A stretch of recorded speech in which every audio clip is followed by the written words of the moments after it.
안녕하세요. 김호준입니다. 청와대 내부는 더 심각합니다. 다음입니다. 주사파 전대협이 장악한 청와대, 과연 그 청와대의 면면과 실력 봤습니다. 매우 모욕감을 느끼고 아주 강력한 유감의 뜻을 표합니다. 그게 질입니까?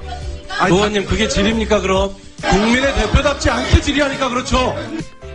어제 국감장에서 있었던 자유한국당 전희경 의원과 임종석 청와대 비서실장 간의 공방입니다. 한마디로 청와대가 친북 좌파라는 거죠. 색깔론. 그런데 청와대가 운동권만으로 채워졌다는 것도 사실이 아닙니다만, 설사 운동권이 청와대에 대거 입성했다 한들 그게 왜 안 되는 거죠?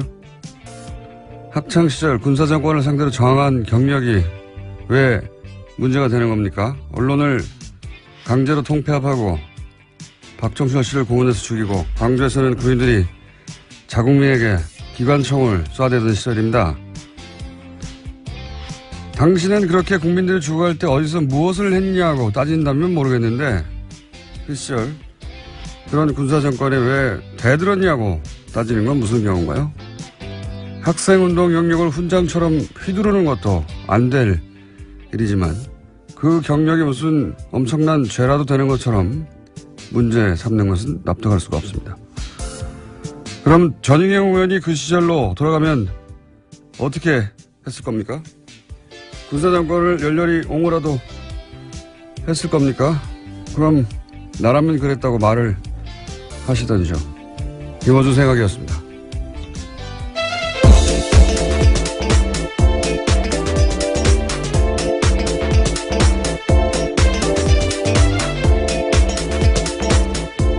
시사인의 김은지입니다. 네. 검색어가 올랐길래 제가 아침에 커피 오프닝을 하나 써봤는데, 전희경 의원은 자유경제원 사무총장 출신이죠. 네, 그렇죠. 전경련이 운영자금을 사실상 됐던 매우 엄청나게 친기업적인, 사실상 재벌들의 용병들이었다고 평가받은 곳인데, 일을 다 했나요, 우리? 네, 했습니다. 그리고 지난 정권 내내 국정교과서에 대해서 아주 대놓고 찬성했던 그렇죠. 인사였는데요. 네, 국정교과서를 열렬히 지지했던 분이죠. 예. 전사라는 표현까지 들었었습니다. 그때 김무성 의원한테요. 그랬죠. 최순실 게이트 터지고 나서 이제 이 단체는 사실상 휴업이에요. 왜냐하면 정경련이 구구단체 지원하는 게 논란이 돼가지고 여기도 자금 지원이 끊겼거든요. 예, 그리고 나서 뉴라이트 성행위도 했고, 지구온난화도 부정하는 것이죠. 여기도. 예. 더 재밌는 거는 이 자유경제원의 19대 때 새누리당조차 중도 좌파 90몇 명, 좌파 30몇 명, 우파가 한 명도 없다고. 굉장히 센 스탠스를 가지고. 예, 오른쪽 끄트머리에 있는, 어떤 성향의 분인지 궁금해할 것 같아서 간단 정리해드렸습니다. 그러고 보면 좀 이해가지 않습니까? 아, 끝에 있다 보니까 그렇구나. 근데 전 의원 자신이 누리고 있는 현재 이 발언의 자유, 상당 부분은 그 시절에 저항했던 학생들 덕이라는 걸. 예, 앞서서 싸웠던 사람들이 있었기 때문에 가능했던 일인데요. 그 덕이라는 걸 알아야 할 텐데 인정할 리는 없겠지만요. 예, 하여튼 어제 하루 종일 화제였습니다. 자, 첫 뉴스는요. 네, 박근혜 정부의 청와대가 국정원 특수활동비 5억 원 들여서 당내 경선 여론조사했다라는 소식은 이미 전해드린 바가 있는데요. 이와 관련해서 어제 JTBC가 추가로 보도했습니다. 이렇게 이뤄진 여론조사가 100차례나 된다라는 건데요. 이 여론조사는 이른바 배신자로 낙인 찍혔던 유승민계 의원들의 지역구에서 집중적으로 이뤄졌습니다. 그러니까 청와대가 직접 이 지역에서 소위 진박 후보를 내서 경선을 통과할 수 있을지 없을지를 파악했다라는 겁니다. 선거 개입이죠. 이건 한마디로. 예. 이게 이제 선거 개입이라 하더라도, 예를 들어 보수 진영을 위한 거였다라고 하면 그나마 좀 명분이 있을 텐데, 이거는 그런 것도 아닌 것이, 대구 경북에서는 어차피 새누리당 다 당선되거든요. 그런데 거기서 100번이나 여론조사를 했다는 것은 자기가 원하는 소위 이제 진박들을 골라서, 사람을 꽂아서 당선시키고 싶은 거잖아요. 자기 말 잘 듣는 사람 넣으려고 했다라는 거죠. 자기 말을 위해 쓴 돈인 겁니다, 이건. 네. 이건 뭐, 보수 진영이나 뭐, 이념이나 혹은 뭐, 새누리 당이냐, 이게 아니에요. 그냥 박근혜 말을 잘 듣냐 안 듣냐, 자기한테 충성하냐 아니냐, 이건 선거 개입 중에서도 아주 가장 나쁜, 질 나쁜 선거 개입인데, 관련해서 다시 떠오른 녹취가 하나 있죠. 생각나요? 이거 당연히 보장하죠. 선거 정산하라고 했는데 정선하라고 해도 우리가 다 만들지. 새 친박 브랜드. 친박이다. 대통령 사람이다. 내가 아니 형이 일단 전화를 해. 빨리. 아 형 아니면 형 차단된다니까 내가 별의별 걸 다 가지고 땡겨. 형한테. 아마도 윤상현 의원의 이 멘트를 텍스트로만 보신 분들이 많을 텐데, 요 내용이 딱 들어맞는 내용입니다. 다 두 가지죠. 하나는 진박들을 다 골라내고, 그리고 요 여론조사에 대한 존재에 대해서 알고 있다는 것 같고요. 그 다음에 이제 그 지역구를 옮기느라고 하는 것에 대해서 이제 저항하는 사람한테 청와대에서 벌컥벌컥 다 가지고 있다. 뒷조사에서. 라는 뉘앙스의 윤상현 전 의원의 멘트. 또 연결해서 다시 떠오릅니다. 자, 알겠습니다. 이건 조사가 이루어질 것 같고요. 자, 다음 뉴스는요. 네, 국정원 댓글 수사를 방해한 혐의로 구속영장이 청구됐던 국정원 TF 소속의 직원들이 전원 구속됐습니다. 여기에는 장호준 전 부산지검장 등 현직 검사가 포함되어 있고요.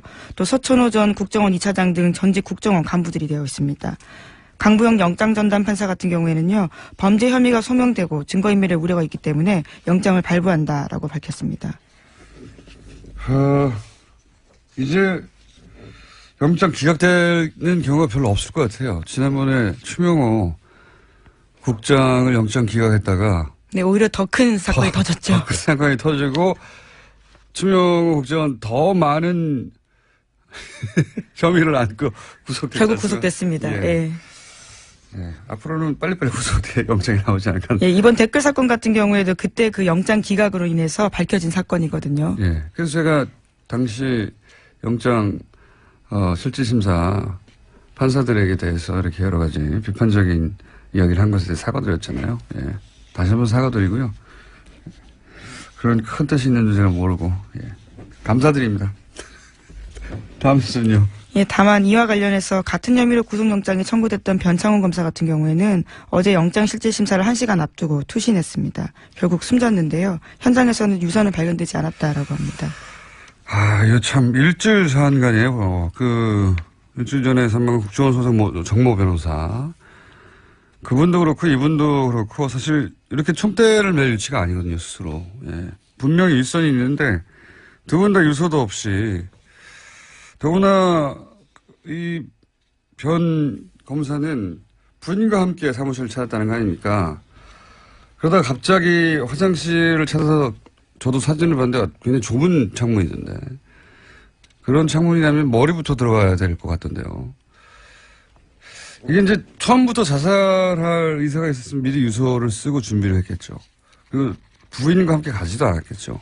그리고 최소한 화장실의 좁은 창문보다는 더 생각해둔 장소가 따로 있었겠죠. 사실은 그 법무법인 자체를 갈 이유도 없어요. 자살할 생각이었다면. 왜냐하면 변호사를 만났다는 것은 자포자기를 했다는 게 아니라 법적으로 자기를 보호하려고 하는 거란 말이죠. 네, 실질심사 직전까지 상담하고 있던 중이었다고 합니다. 그래서 저는 그 변호사 사무실에서 어떤 대화가 오갔는지가 굉장히 중요하게 파악할 대상이라고 봅니다. 지금 이제 공석권 없음이죠. 한마디로 말해서. 네, 당사자가 숨졌기 때문에요. 그래서 더 이상 어떤 조사도 이루어지기 힘들긴 하나, 저는 이 대화가 무엇이 이루어졌는지 확인하는 것이 굉장히 필요하다. 왜냐하면 그 대화가 동기가 됐다고 추정할 수밖에 없는 상황이란 말이죠. 더군다나 그 법무법인은 찾아보니까 정점식 변호사라고. 네, 정관 변호사입니다. 검찰 출신이에요. 올해 6월에 자천된 분이죠. 그래서 사직한 분인데, 이분은 공안검사의 수장, 그렇게 표현하는 게 맞을 것 같아요. 공안검사의 수장, 우리나라 검찰의 수장이라고 할 만한 분이거든요. 그러니까 유호성 사건, NLL 사건, 기타 우리가 생각하는 대표적인 공안 사건들 다 이분 손을 거쳤어요. 이분 작품이었는데,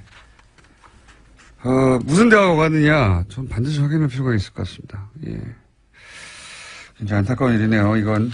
네, 현재 정 변호사의 유족 같은 경우에도요, 장례를 거부하고 있는 상황이라고 합니다. 의심할 수밖에 없죠. 유가족 입장으로서는. 장소도 석연치 않고요. 사진을 봤더니 창문이 활짝 열리는, 이렇게 위아래로 왜 이렇게 제끼는 창문 있잖아요. 다 안 열리는, 반쯤 열리는. 빠져나가기 쉽지 않겠던데. 물론 뭐, 그렇게 투신하고 싶은 어떤 충동을 느낀 사람에게 좁은 게 문제가 되지는 않겠지만, 굉장히 돌발적인 선택이었던 것 같고, 예. 자살이라 하더라도. 그냥 여기서 접지하고 들여다볼 대목이 많다고 봅니다. 이 자살 사건은. 그 앞 국정원 직원 자살 사건도 들여다볼 대목이 저는 있다고 생각하는데. 국정원 사건만, 관련만 되면 이렇게 사망자가 많습니다. 참. 자, 다음 뉴스는요? 네, 관련해서 하나만 더 전해드리면요. 이제 남재준 국정원장이 이와 관련된 문건을 보고받았다라는 이야기도 나와서요. 내일 검찰에 소환되는데 관련된 수사가 여기까지 진행될 것으로 보입니다. 남재준 국정원장은 뭐 NLL 대화록부터 시작해서 사실 걸린 게 많습니다. 예. 제가 보기에는 NLL 대화록도 이명박 그 시절에 청와대가 전해줬다라고 어제 예. 보도가 나왔죠. 예. 예. 국정원 개혁 발전이 발표했습니다. 이건 사실 이명박 청와대가 대선에 직접 개입한 거라서 제목이 클 거라고 봅니다. 예. 그리고 이 유출한 대화록을 토시 하나 틀지 않고 읽었던 김무성 의원도 이제 다시 수사대장이 될 일이고요. 특히 이 대화록을 지난번에 한번 말씀드렸지만 수정했거든요. 예. 수정의 주체도 반드시 단죄 대상이다. 자, 다음 뉴스는요? 네, 5.18과 관련된 소식도 계속 전해드리고 있습니다. 이번에는 옛 광주교도소에서 그동안 신군부가 시민군이 교도소를 습격했다 이렇게 주장해온 장소가 있는데요. 하지만 그것과 관련해서 피의자 조사들을 보면 주닥된 내용들이 많다라는 겁니다. 입원 중인 환자가 교도소를 습격했다라는 식의 내용이 있고요. 또 교도소 습격 사건 전담반을 꾸려서 관련 문서를 고친 정황들이 다수 나왔다라고 합니다. 왜 안 그랬겠어요? 네. 아니 뭐 구체타를 해서 정권도 뺐는데 이런 거 조작하는 거야 일도 아니었겠죠. 본격적으로 다시 들여다보기 시작했으니까 새로운 사실들이 많이 밝혀질 거라고 봅니다. 물론 뭐 엄청나게 많은 자료를 폐기하고 조작했겠지만 그래도 새로 나올 건 나올 거라고 봅니다. 저도. 자, 다음 순요. 오늘 좀 미니가 있거든요. 좀 빨리 가야 됩니다. 예, 다스와 관련된 소식도 하나 더 있습니다. 어제 주진우 기자가 이야기를 하다가 다 못한 내용들인데요. 이번 주 시사인 보도입니다. 미국 수사기관이 이명박 전 대통령 주변의 수상한 자금 흐름을 포착해서 수사에 나섰다라고 하는데요. 이와 관련해서는 홍석현 전 중앙일보 회장의 해외 계좌도 발견됐다고 합니다. 저도 굉장히 예상 밖의 뭐랄까요. 이름인가요? 예상 밖의 이름이죠. 예. 매우 예상 밖의.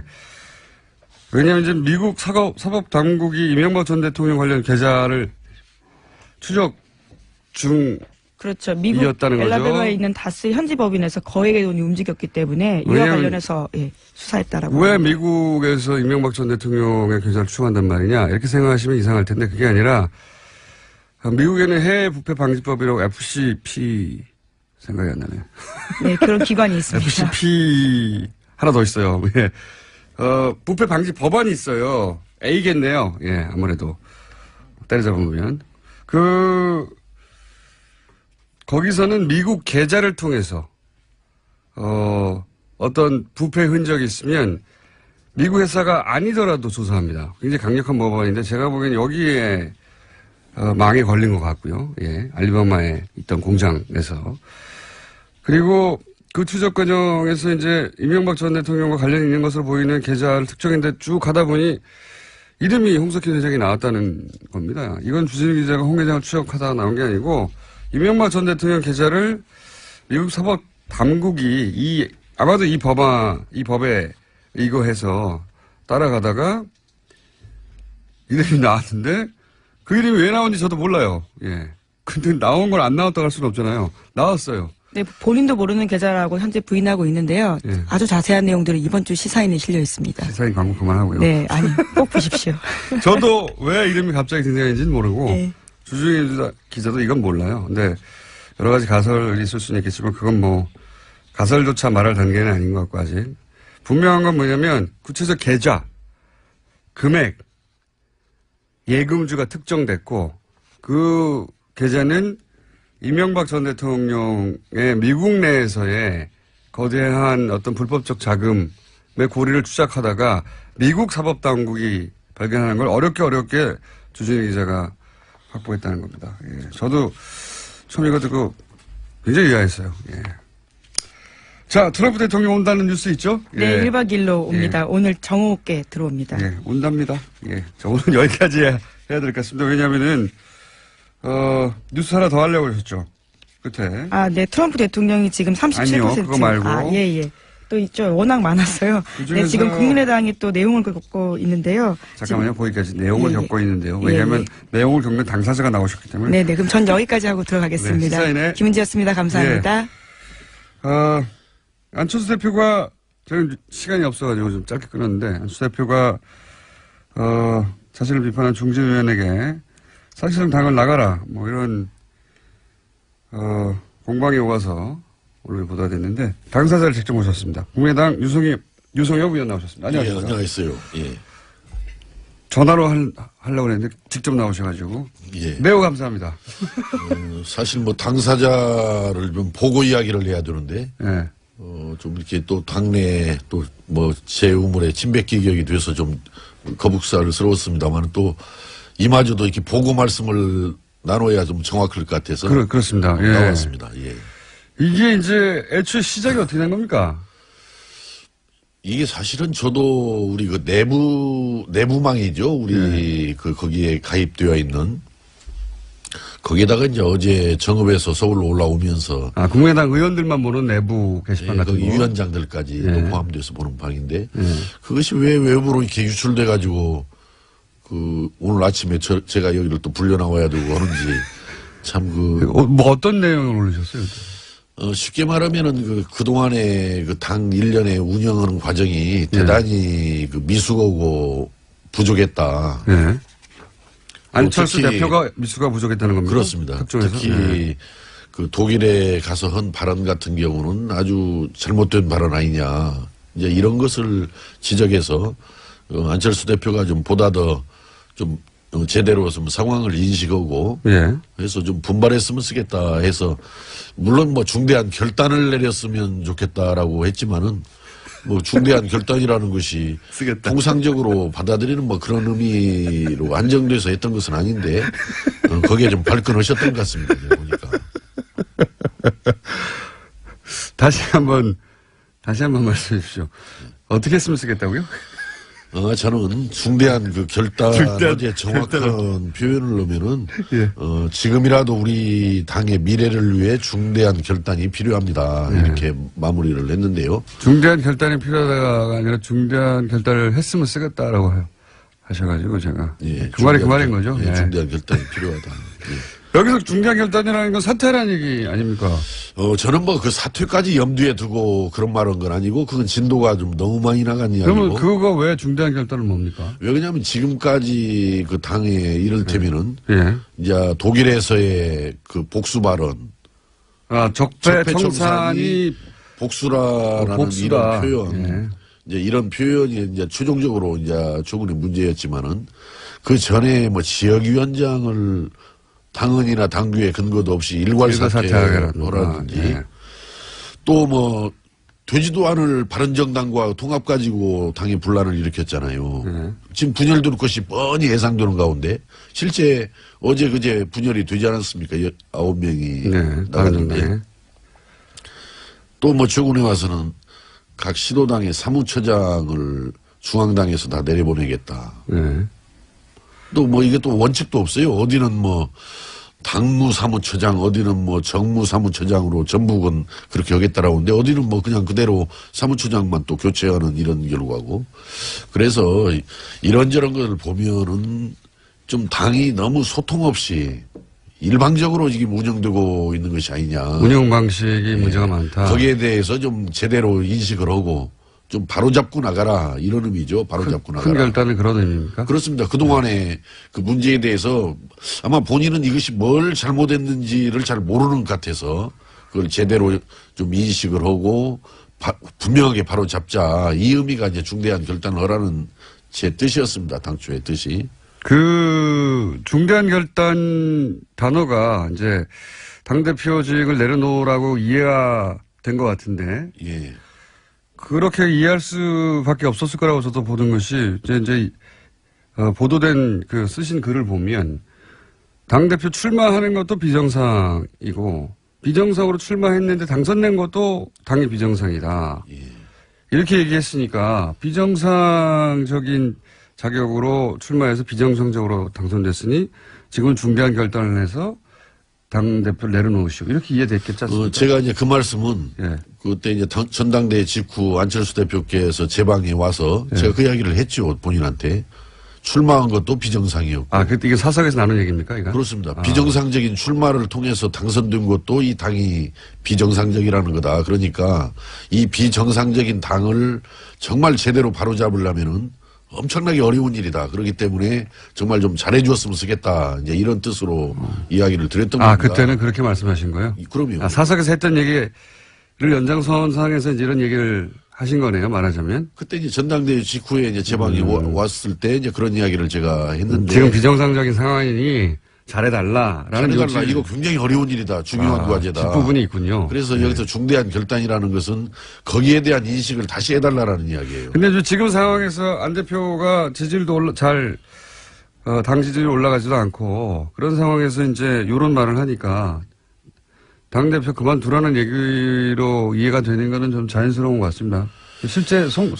실제 뭐 거기까지 제가 뜻을 둔 것은 분명히 아닙니다만은. 네, 이제는. 뭐 그렇게 뭐 받아들이는 것도 또 뭐 그건 받아들이는 사람들의 판단이겠다 싶습니다. 예. 지금은요. 이제 이런 공방이 있고 나서 거꾸로 안 대표가 그럼 당신이 나가라. 당신이 나가라. 당시 제가 어제 아침에 그 올릴 때만 해도 뭐 사퇴 이런 의미로 제가 받아들였던 것은 염두에 두었던 것은 아닌데. 사퇴하라고 한 것은 아닌데 거꾸로 되돌아온 건 당신이 나가시오. 저보다 네. 당에 있기가 불편하면 나가라라는 이야기를 듣고 경악을 했습니다. 이게 개인 회사의 사장도 종업원 그렇게 내치는 거 아닙니다. 그것은. 그런데 이건 지금 안철수 사당이 아니고 안철수 공당 아닙니까? 아니 국민의당이 안철수 사당이 아니고 공당 아닙니까? 예. 그 어떻게 공당의 대표가 그 소속 당원 더구나 현역 의원인 당원을 불편하면 나가라. 이렇게 말하는 것은 여전히 본인이 뭘 지금 잘못 인식하고 있고 어떻게 당을 잘못 이끌어 왔는지를 모르고 있는 거예요. 이 부분이. 그래서 참 저는 이것은 경악스러운 일이고 대단히 잘못된 일이다 이렇게 생각을 하는 겁니다. 거기에 그치지 않고 이제 방송에 나오셔서 이제 나가라고 하는 것에서 반론도 하셨으니까 안철수 대표도 당신이 먼저 나가라고 한 거 아니냐 나보고 그만두라고 한 거 아니냐 이렇게 말하지 않을까요? 글쎄 당대표가 그렇게 나오는 것은 바람직한 일은 아니고 어떻든 저는 이 국민의당을 좀 잘 살려서 제3당을 만들어준 국민들 여망을 실현해내자. 저는 예전부터 우리 국민의당이 의석수가 당초 당선 총선 때 38석, 지금 뭐 우여곡절을 겪어서 현재 40석입니다만은 작지만 단단한 당으로 가야만이 국민의당이 우리 정치 발전을 위해서나 대한민국 발전을 위해서 역할을 할 수 있는 것이다. 이렇게 되기 때문에 보다 더 좀 자기 중심적으로만 이렇게 움직이지 말고 좀 소통을 제대로 해가면서 당의 뜻을 한 군데로 잘 모아서 요구받는 기대받는 그런 역할을 좀 해줬으면 좋겠다라는 소망을 갖고 있는 것입니다. 안 대표가 사실은 대표가 되고 나서 2달 이내에 당의 지지율이 올라가지 않으면 어렵다라는 얘기를 했었는데. 그거야 누구나 출마할 때는 내가 되어서 당 지지율 올리고 살리겠다라고 그러는데 저는 지지율 그대로 떨어지거나 답보했다라고 그래서 물러나라는 거 아닙니다. 당대표 하나한테만 달려있는 건 아니거든요. 그렇죠. 그 책임 당에 대한 지지율이. 있는 건 아니죠. 그렇기 때문에. 그러니까 그거하고는 상관없다는 얘기죠. 예, 저는 어제 회신 내용 중에서도 분명히 독일에서 서로들 때려잡느라고 정신들이 없다. 네. 또 복수하려고 정권을 장렬하고 예. 이야기를 해서 예.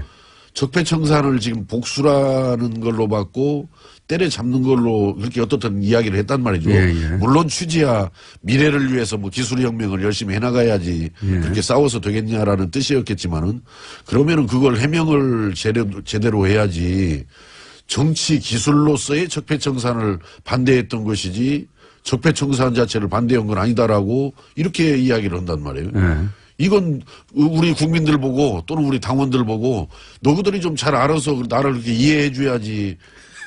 차라리 좀 거기 가서 미래를 강조하다 보니까 기술혁명을 강조하다 보니까 좀 말이 잘 못 나갔다. 좀 오해가 들 수 있게끔 나간 점에 대해서 내가 분명히 사과하고 바로잡겠다. 이게 당당하고 떳떳한 태도지 적폐청산을 정치 기술로서의 적폐청산을 반대했던 것이다. 이렇게 변명하고 나오는 것은 저는 솔직하지 못한 태도고 바람직하지 못한 태도라고 생각합니다. 안철수 대표는 지금 그러면 당대표로서 국민의당을 이끌 만한 역량이 안 됩니까? 저는 자격이 아직은 부족하다고 생각합니다. 관두란 얘기잖아요. 본인이 더 분발해야죠. 그러니까 더 분발해야 되죠. 예. 특히 뭐가 부족합니까? 무엇보다도 좀 사람들과 충분히 소통하면서 결정을 해야 되잖아요. 예를 들어서 지역위원장 일괄 사퇴라느니 당헌 당규에도 근거가 없는 부분을 하려면은 적어도 의총 속에서라도 아니면은 뭔가 최고회의를 열어서라도 뭔가 충분히 논의를 해서 결정을 하고 이렇게 합의에 기초해서 추진을 해본다라든지 또 바른정당과 통합 문제 얼마나 중요한 문제입니까 이 문제가. 그 말씀을 하셨고 그러면 그래서 지금 그렇게 생각하는 의원들이 당내에 많습니까? 저는 일일이 지금 아직까지 국정감사하느라고 대화를 해보지 않았습니다만은 저는 평소에 상식적인 선에서 항상 생각을 한다라고 생각을 하기 때문에 아마 저와 같은 생각을 하는 의원들도 다수지 않겠는가 이렇게 생각을 하는데 아직 세보지를 않아서 모르겠습니다. 그 문제. 세보시면 꼭 저한테 알려주시고요. 참 걱정입니다. 근데 이제 이렇게 안철수 대표와 생각이 같은 분들도 당내에 있겠지만 생각이 이렇게 완전히 다른 분들 당내에 그런 여러 가지 노선이 있는 거는 상관이 없는데 이건 노선의 문제가 아니라 당신 자격이 안 되라고 하는 거는 좀 다르지 않습니까? 예. 우린 일로 와야 돼 혹은 절로 가야 돼 이념적 노선이 다르거나 하는 건 모르겠는데 이렇게 역량 자체가 안 된다라고 하는 건 좀 다른 이야기인 것 같은데 그렇게 생각하는 분들이 당내에 많으면 당대표와 같이 하기 어려울 수도 있지 않습니까? 이제 어제 우리 안철수 대표께서 이런 말씀을 했어요. 본인을 공격하는 사람들 중에서는 비정상의 언급들 속에서는 늘 전가의 보도처럼 호남민심이 동원된다라고 그랬는데 저는 어제 제가 올린 글에 호남민심이란 말을 언급한 바는 없습니다만은 저는 이렇게 호남민심을 지금 안철수 대표가 이렇게 걸어놓는 의미는 이건 지금 부정적인 의미로 지금 이렇게 이야기를 하는 건데 호남이라는 것은 여든 야든 대한민국은 어떻든 지역구도 정치 속에서 영남 패권주의의 피해자들입니다. 호남은. 네, 상당 기간 그랬죠. 피해자들이죠. 사실은. 네. 소외받고 차별받고 하는 것이 호남이 피해자들인데 지난 총선에서 38석이라는 의석을 만들어준 데가 저는 호남이라고 생각합니다. 예. 그렇죠. 그러니까 그건 사실입니다. 호남에 대해서 고마워하지는 못할망정 자꾸 왜 호남을 부담스러워하고 호남을 폄하하냐 이거예요. 38석 된 것까지는 좋은데 이제 호남의 지역 정당이라고 하는 건 자기 자신의 발목을 잡는다 이렇게 생각하는 거겠죠. 그건 배은망덕한 태도라고 생각을 해요. 호남을 단단하게 자기 지지로 끌고 가면서 더 외연을 확장해 가야지. 그 불쌍한 어찌 보면 호남 아닙니까 사실은. 영남 패권주의에서 지금까지 차별받고 소외받은. 그러니까 이 호남에 대한 인식도 저는 생각을 좀 바꿔줘야지. 알겠습니다. 의원님, 오늘은 하실 말씀을 하신 것 같은데 사실은 안철수 대표가 같이 나와서 여기에 대해서 해명하거나 했으면 좋겠지만 안철수 대표는 저희 방송에 안 나오시는지라. 그러니까 이제 본인 당사자와 더 대화를 해야 될 일입니다. 예. 자, 요 사안은요, 진행은 알겠습니다. 그리고 안철수 대표가 아마도 의원님께서 나가라는 건 아니었지만, 예, 이렇게 나오는 이상 자격이 확실히 없다라고 이제 발언을 하셨으니까 또 답이 있겠죠, 아마도? 이제 오늘 들어오신다라고 하니까 당내에서 충분한 아마 논의들이 있어야죠, 당연히. 답이 있으면 다시 한번 저희가. 예. 그 답에 대한 답을 의원님한테 제가 직접 들어보겠습니다. 그리고 이번 기회에 좀 알아봐 주십시오. 의원님과 비슷한 생각을 가지신 국민당 내 숫자가 얼마나 되는지. 뭐 이제 논의들 해가다 보면 뭐 예. 정확하게 파악이 되겠지만은 사실은 TBS에서 정치 이야기 하지 말자라고 제가 지난번에 이야기했는데 나와서 본의 아니게 정치 이야기 하게 됐습니다. 지금. 급할 때는 다 저희를 찾습니다. 예. 자, 오늘 여기까지 하고 꼭 조만간 다시 한번 예. 요 사안이 그냥 끝날 것 같지는 않거든요. 그렇죠? 예. 잘 마무리돼서 우리 국민의당이 제대로 살아나게 여기서 잘 기대하고 마무리는 있습니다. 안철수 대표의 퇴진입니까? 꼭 뭐 저는 퇴진을 뭐 거듭해서 말씀드리지만 퇴진을 말하는 것은 아니고 정말 제대로 인식을 하고 제대로 인식을 못하면 퇴진해야 되는 제대로 거죠. 역할을 해야 된다. 그러니까 예, 제대로 그런 인식을 그런 못하면 정도입니다. 퇴진해야 되는 거죠. 뭐 너무 자꾸 진도를 많이 나가지 말자고요. 진도를 많이 나가지 말고. 여기까지 하겠습니다. 예. 지금까지 국민의당 유승엽 의원이었습니다. 감사합니다. 예, 감사합니다. 오랜만에 스튜디오에 나오셨습니다. 그런데 이제 신분이 완전히 바뀐 채. 예. 지난 대선 기간 동안 뉴스공장의 오자 토크의 멤버로 고정 출연하셨다가 이제는 정의당의 무려 대표가 되어 돌아오신 이정미 대표님 모셨습니다. 안녕하십니까? 네, 안녕하세요. 이정미입니다. 예. 그때는 저 구석에 앉아서 발언기에도 5분의 1 혹은 6분의 1밖에 안 됐는데 단독으로 나왔습니다, 오늘. 단독으로 당대표로 나오셨습니다.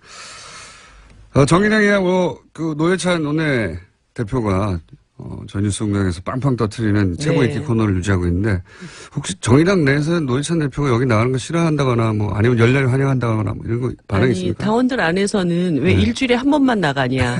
매일 나가라. 그러고 있죠. 그렇군요. 예. 하지만 또 노회찬 원내대표를 뛰어넘고 싶은 그런 노회찬이 나의 라이벌이야 이렇게 생각하면서 탐탁치 않아 하는 분들은 없어요? 아니면 김어준 저거 이러면서 뭐 지금 노 대표님은 좋은 선수가 좋은 그라운드를 만났다 이런 느낌이고요. 그래서 평상시에 말을 아끼세요. 수요일 날 가서 다 털어놓으시려고. 왜 이렇게 말수가 적어지셨나 그랬더니 수요일 날 가서 다 터시려고. 아 싸우시는구나. 예. 네. 혹시 그런 얘기가 미리 나가면 재미가 없으니까 네. 또 예. 아 근데 참 대단한 그 순발력이에요 이분이. 네. 예. 물론 평상시 쭉 생각하시다가 갑자기 딱 나오니까 그런 표현들이 생각나는 거겠지만 전혀 미리 준비할 수 없는 질문에도 빵빵 네. 터뜨리는 경우가 많거든요. 요 근래 노 대표님의 그런 순발력에 대해서 연구하시는 분들이 생기신 것 같더라고요. 연마하고 있는 것 같아요. 어떻게 연마하는지 모르겠지만. 자, 현안이 많은데, 어렵게 보셨으니까. 당대표들은 모시기 참 어렵거든요. 예, 이전에 이정미 의원은 모시기가 너무 쉬운데 저희가 귀찮아서 안 불렀고요. 그때 너무 쉽게 나왔나 봐요. 예. 당대표들은 모시기 어렵기 때문에 오신 김에. 다른 얘기 전에, 방금 전에 이제 유승엽 의원이 국민의당 내부 사정 좀 얘기하고 가셨는데, 네. 그 중에서 이제 요 질문을 꼭 드려야 될 것 같아요. 자유한국당에서는 지금 뭐 소위 적폐청산 드라이버에 대해서 본인들이 그 대상이 되다 보니까 아마 더욱 그럴 수밖에 없겠지만 정치보복 프레임으로 맞서고 있지 않습니까? 네. 그 당이 그러는 건 이해가 갑니다. 예. 정치는 뭐 항상 프레임 전쟁이기도 하고. 근데 안철수 대표가 적폐청산 관련해서 복수라는 단어를 사용했잖아요. 네. 그게 이제 크게 보도가 됐는데 요건 좀 납득이 가지 않는 부분이 있는데 이거 어떻게 생각하십니까? 제가 요 근래 안철수 대표님을 이렇게 보고 있으면 머릿속에 온통 딱 한 단어밖에 없으신 것 같아요. 존재감. 그러니까 어떤 방식으로든지 간에 이 다자 구도 안에서 국민의당의 독자적인 존재감을 어떻게 만들어 가야 될 것인가. 그 과정에서 나온 이야기가 또 정치보복 프레임이 아닌가 이런 생각이 들거든요. 본인의 존재감을 위해서라면 오히려 적폐청산이 사실은 아니 그거는 시대의 이미 요청이고. 집권 정당이 굉장히 강력하게 밀고 가고 있기 때문에 자기 브랜드를 가져갈 수 없어서. 네 그렇다고 봐야죠. 근데 정치 보복도 자유한국당이 가져가고 있는 프레임인데 둘 중에 하나를 붙는다면 이쪽에 붙는 게 낫지 않습니까? 자유한국당과 뭐 경쟁 상대라고 보시는 게 아닐까요? 오히려 민주당하고의 어떤 그 프레임 경쟁을 하기보다는 이 다자구도 안에서 야당으로서의 자기 존재감을 갖는 것이 훨씬 더 지금은 중요하고 시급한 일이기 때문에 그런 뭐 강력한 단어 같은 것들을 써서 전국의 존재감을 확보하려고 하는 자유한국당보다도 오히려 더 합리적이고 자유한국당의 자유한국당이 이런 프레임에 동의하는 국민들 있을 테니까 그 국민들 끌어들이기 위해서다. 아니 그 자유한국당을 지지하는 국민들을 끌어들인다라기보다는 지금 야당 내에서도 지금 다당 구조로 되어 있잖아요. 그 중에서도 가장 강력한 현재 집권 정당과 맞설 수 있는 정당으로서의 자기 존재감 확보 이런 차원으로 봐야 되겠죠. 존재감 다른 세 글자가 존재감이 머릿속에 꽉 차 있다. 제가 보기에는 머릿속에 꽉 차 있는 건 문재인이에요. 저는 그렇게 생각이 드는데 그렇게 생각하지 않으면 납득하기 어려운 점이 많은데 여하간 안철수 대표가 그러면 같은 당 대표 대 대표 아니겠습니까 이제 대등한 네. 예. 그럼 정치 경력이 의원님 더 짧다고 할 수도 없고요. 네. 정치 일선에 계신 지는 더 오래됐고 그러면 같은 대표로서 보기에 당을 운영하는 실력은 어떻게 보십니까?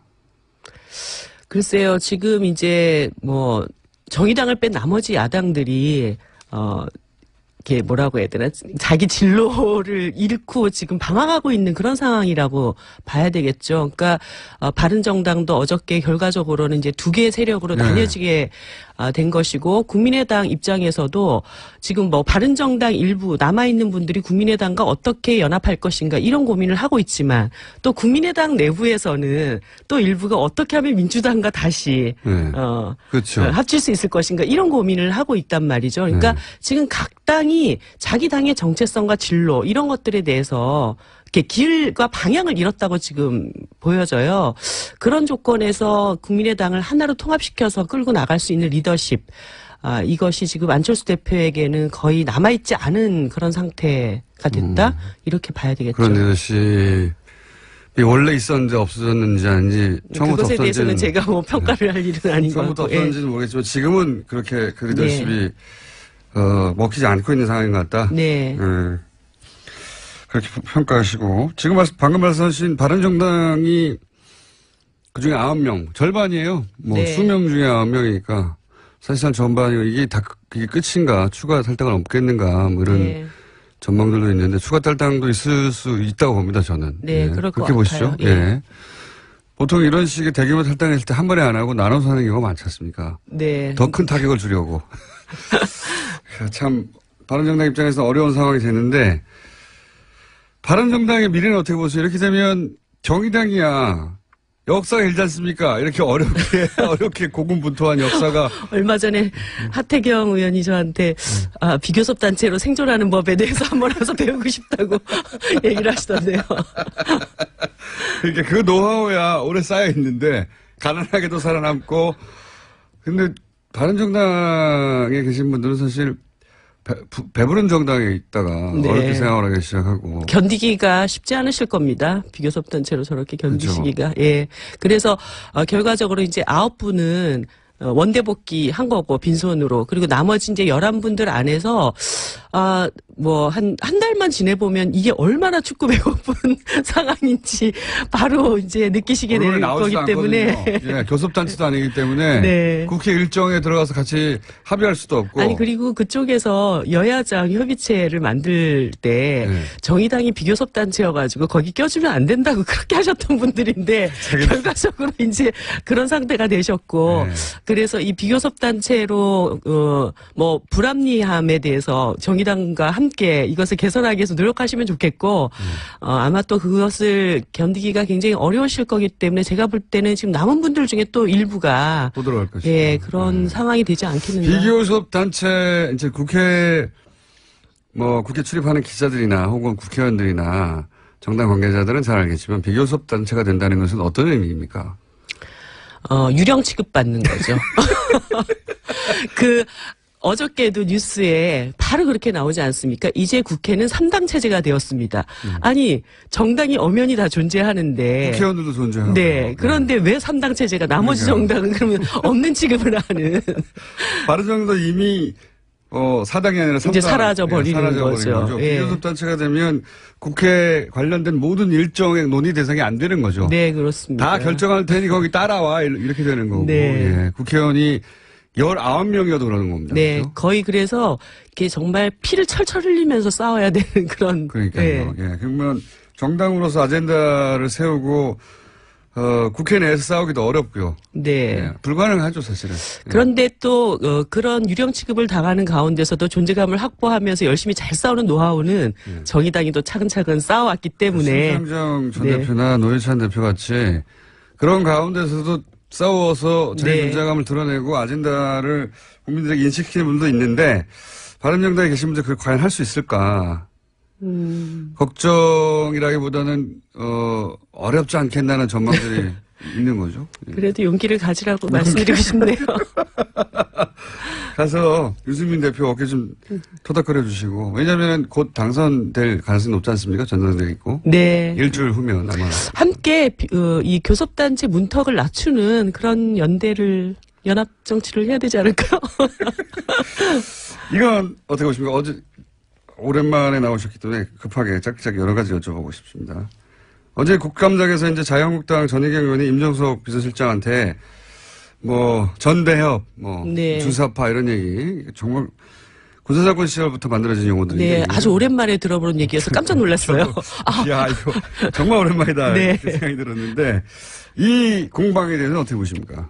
뭐 지금 결과적으로 자유한국당이 복고주의로 가는구나. 하다 결국 방법이 없으니까 옛날 방법을 다시 쓰는 수밖에 없다. 이런 판단하지 않았을까요? 뭡니까 그 용어가 레트로. 네. 레트로 파티입니까? 네. 복고정당. 그런 정도로 평가할 이상의 의미는 별로 네, 없다고 보시는 네. 거죠. 예. 방법이 이것저것 다 안 통하니까. 근데 참 그렇게 말이 안 되는 얘기를 조단조단 참 말 잘하시는 것도 정말 제주시라는 생각이 들었어요. 그걸 그렇게 또 기계적으로 양쪽 다 주장을 보도하는 것도 대단히 불만입니다. 네. 이게 언제적 얘기인데요. 그걸 들고 와서 마치 대등한 공방이처럼 보도하는 게 저는 불공평한 보도라고 보는데. 예, 어쨌든 그런 것도 있었고. 트럼프 공개서한 보내셨잖아요. 뭐라고 네. 보내셨습니까? 이번에 이제 오시는데 사실 손님이 오시면 굉장히 기쁘게 맞이해야 되잖아요. 네. 그런데 여러 가지 너무 걱정이 많이 되는 거예요. 네. 거기에다가 얼마 전에 또 홍준표 자유한국당 대표께서 방미하셔가지고 남한에다 전술핵을 배치를 네. 해야 되고 그게 안 되면 우리가 독재적으로 핵무기라도 갖겠어 막 이렇게 얘기를 하고 오셨기 때문에 혹시라도 트럼프 대통령이 오시면서 이게 대한민국에는 좀 이상한 생각을 가진 사람들만 있을까봐 그렇지 않다. 그렇지 않다. 대한민국 국민들의 목소리를 정확하게 들으시라. 그래서 지금 북한의 핵미사일 문제나 이런 문제들을 해결하는 데는 전쟁 수단이 아닌 반드시 평화적 수단으로 이 문제를 해결해야 된다라는 원칙 이것을 좀 분명하게 천명을 했습니다. 이건 정의당의 당대표로 공개서한을 보내신 거죠? 네, 그렇습니다. 네. 그런 취지로 서한을 보냈다고 답장은 없죠? 뭐 어저께 보냈으니까 답장 쓸 시간이 있었을까요? 기다리고 있겠습니다. 있어도 답장할 양반은 아니라고 합니다만 또 하나 저희가 모신 이유 중에 하나 죄송합니다. 지금 욕심이 많아서 저희가 여러 가지 여쭤봅니다. 낙태법 개정. 예, 이 청와대 홈페이지에서도 20만 명 이상이 청원을 해서 청와대에서도 공식 입장을 낼 수밖에 없는 상황이다. 네. 여기까지는 갔는데 정의당에서는 오래전부터 주장하는 거죠. 네, 그렇습니다. 예. 간략하게 이게 왜 개정돼야 하는지를 정의당은 왜 이 문제를 당 차원에서 추진하는지 개정을 말씀해 주십시오. 이 낙태죄 관련해 가지고 우리가 전제해야 될 것이 있는데요. 어떤 여성도 낙태를 원하지 않습니다. 그렇겠죠. 네. 당연히. 그렇기 때문에 낙태를 처벌하지 않으면 자기 몸이 마치 상하면서 하는 건데요. 네, 뭐 낙태가 뭐 엄청나게 많아질 것이다 이렇게 생각하는 것은 상당한 잘못된 인식이라고 남자들의 보고요. 착각이거나 네. 모르니까요. 네. 남자들은 그 대목은. 그러니까 여성들이 굉장한 정신적, 육체적 고통을 감내하면서까지도 네. 이 임신 중절이라는 것을 선택할 수밖에 없는 그런 상황들. 사회 경제적인 이유가 있습니다. 그런데 실제 이 낙태에 대한 형벌, 그 형법상의 그 처벌 조항이 있다 하더라도 이미 90% 이상의 여성들이 불법적인 시술을 통해서 낙태를 또 진행을 하고 있거든요. 당국도 눈 감아주고 있고 사실상. 네. 그런 과정에서 또 불법 시술 과정에 상당히 상당한 게 건강권이 이렇게 해칠 수 있는 이런 상황들도 있고 이렇기 때문에 지금 이미 이제 낙태죄라는 것이 사문화되어 있고 또 여성에게 자기 몸에 대한 자기 결정권이나 건강권, 행복권 이런 것들을 추구해 나갈 수 있는 그런 인권국가로 또 나아가자라고 하는 측면에서 이 형법상의 낙태죄라고 하는 것은 이제는 좀 폐지할 때가 되지 않았는가. 저희가 리얼미터와 함께한 여론조사에서도 2년 전과는 다르게 찬성이 훨씬 높게 나왔어요. 7년 전 여론조사와 네. 지금 여론조사가 완전히 딱 그쵸. 정반대로 뒤집혀진. 시대 정신이 바뀐 거죠. 네. 네, 그런 인식을 가지신 분들이 많고. 자, 벌써 시간이 10초밖에 안 남았네. 이럴 수가. 저희가, 한 달에 한 번씩은 그러면 네. 따로 모시겠습니다. 어떻습니까? 좋죠. 네. 알겠습니다. 그 대신 노 대표님은 매일매일 부르시는 거예요. 이정미 정의당 대표였습니다. 감사합니다. 네, 감사합니다. 자, 바른정당의 하태경 최고위원 나오셨습니다. 안녕하십니까? 네, 안녕하세요. 하태경입니다. 네, 요즘 핫해요. 당 자체가. 그래서 제가 오늘 폭탄선언 하나 하려고요. 어떤 폭탄선언이요? 오늘 마지막 고별 방송을 해야 되겠습니다. 유성엽 의원이 오늘 국민의당에 나오셨는데, 예, 국감장에서 왜 TBS에서 정치 얘기하냐고, 안 된다고. 일주일 정도 지났나요? 2주 정도 됐네. 2주 정도 지나가서 본인이 나와서 정치 얘기하셨어요. 예. 근데 아무튼 제가 뭐 교섭단체 지금 깨진 것에 대한 제가 책임이 있고. 본인이 무슨 책임이 있습니까? 어쨌든 뭐 지도부 일원으로서 예.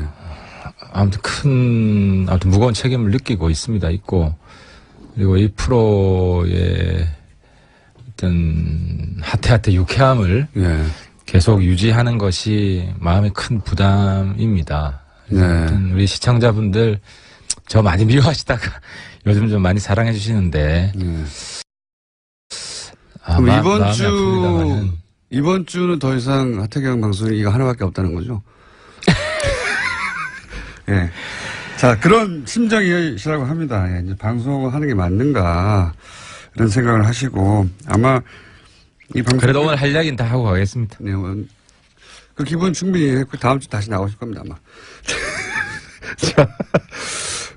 자, 웃는 건 제가 하고 그러면, 할 말이 많으실 것 같은데, 9명이면 예상했던 숫자보다는 좀 많습니다. 그죠? 저는 한 7명 정도로 막을 수 있지 않을까 생각했는데 막판에 한 2분 더. 막판에 2분 합류하신 분은 누군가요?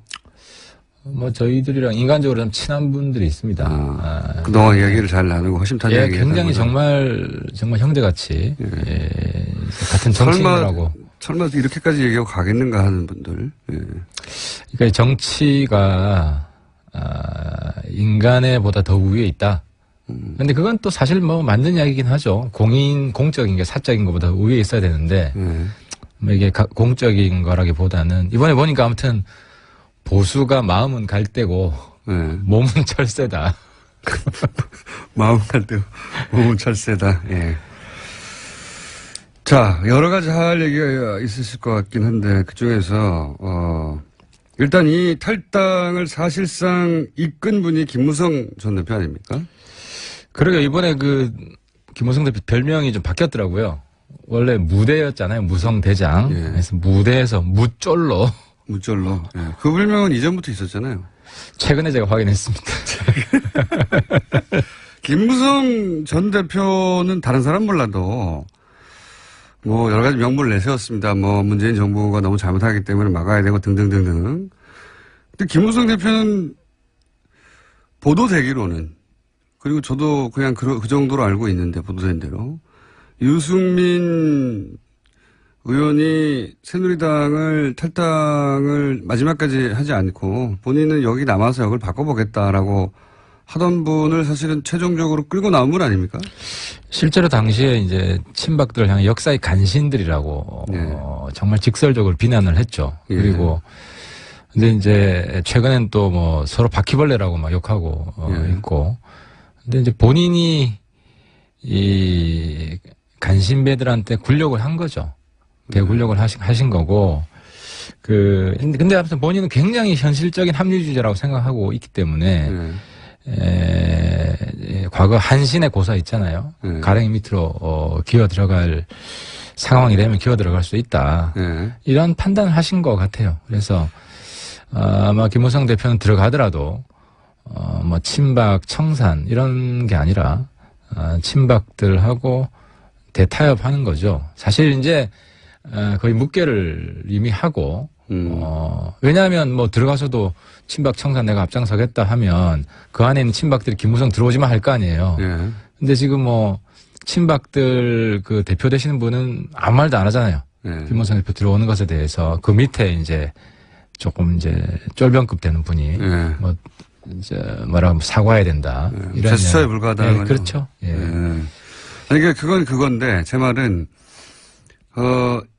사실상 끌고 나온 당사자고 그리고 안 나온다고 하는 유승민 의원조차 마지막까지 끌고 나온 당사자로서 그렇게 해서 이제 보수를 새로 만들어 보자고 막 얘기하다가 이제 거꾸로 제일 먼저 또 끌고 들어간단 말이죠. 유승민 자신이 끌고 나온 유승민 의원은 이제 나온 이상 우리가 세계를 가보자 어렵더라도 계속 주장하고 있는데 김무성 의원 본인은 적어도 그러면 뭐 여러 가지 명분상 좋아 너희들은 가라. 하지만 나는 최소한 유승민을 설득할 때까지는 남아야 되겠다. 이 정도 모습 보여줘야 되는 거 아닙니까? 제가 그 자리에서 김무성 대표 계속 비난하기보다는 저는 그렇게 구질구질하게 정치 안 하겠다. 구질구질 하다는 거죠? 야, 제목 나왔는데 김무성 구질구질. 안 웃는다면서 웃고 계십니까? 슬프시다면서? 예. 아니, 그 배신감도 있는 거죠. 그런 종류의. 아니, 어려운 일 같이 하자고 하다가 혼자 가버리면 어떡하나. 근데 김무성 대표 정치 스타일이 보면 이 48시간 뭐 그 유명한 법칙도 있고 상황 합리론자입니다.